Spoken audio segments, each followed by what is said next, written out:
فرعون اور اس کی خادمہ۔ حضور اکرم صلی اللہ علیہ وسلم شب معراج میں بیت المقدس کی طرف جاتے ہوئے مصر کے قریب ایک مقام سے گزرے تو انہیں نہایت ہی اعلیٰ اور زبردست خوشبو آنے لگی۔ آپ صلی اللہ علیہ وسلم نے حضرت جبرائیل علیہ السلام سے پوچھا کہ یہ خوشبو کیسی ہے؟ جواب ملا کہ فرعون کی بیٹی کی بانتی مشاطہ اور اس کی اولاد کی قبر سے آ رہی ہے۔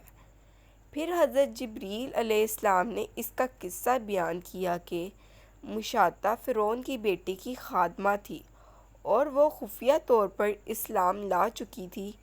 ایک دن فرعون کی لڑکی کو کنگھی کرتے ہوئے اس کے ہاتھ سے اتفاقاً کنگھی گر پڑی۔ وہ اٹھانے لگی تو اس کی زبان سے بے ساختہ بسم اللہ نکل گیا۔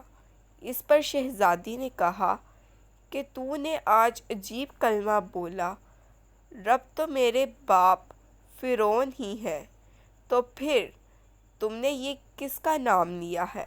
اس نے جواب دیا، فرعون رب نہیں بلکہ رب وہ اللہ ہے جو مجھے اور تجھے اور خود فرعون کو روزی دیتا ہے۔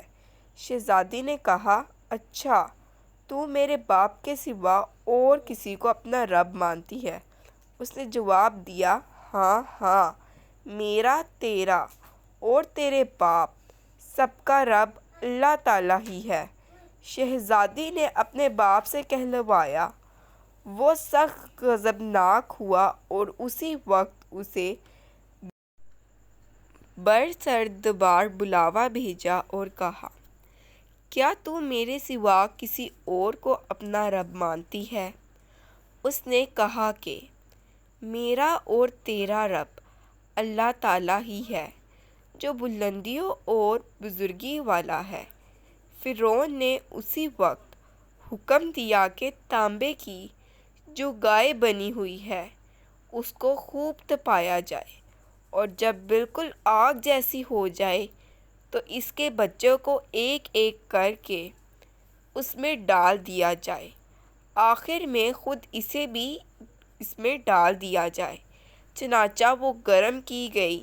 جب آگ جیسی ہو گئی تو حکم دیا کہ اس کے بچے کو ایک ایک کر کے اس میں ڈالنا شروع کرو۔ اس نے کہا، بادشاہ ایک درخواست میری منظور کرو، یہ کہ میری اور میرے ان بچوں کی ہڈیاں ایک ہی جگہ ڈال دینا۔ اس نے کہا، اچھا تیرے کچھ حقوق ہمارے ذمہ ہیں اس لیے یہ منظور ہے۔ اس کی دونوں بچیاں اس کی آنکھوں کے سامنے اس میں ڈال دی گئیں اور وہ فوراً جل کر راکھ ہو گئے۔ پھر سب سے چھوٹے کی باری آئی جو ماں کی چھاتی سے لگا ہوا دودھ پی رہا تھا۔ فرعون کے سپاہیوں نے اسے گھسیٹا تو اس نیک بندی کی آنکھوں تلے اندھیرا چھا گیا۔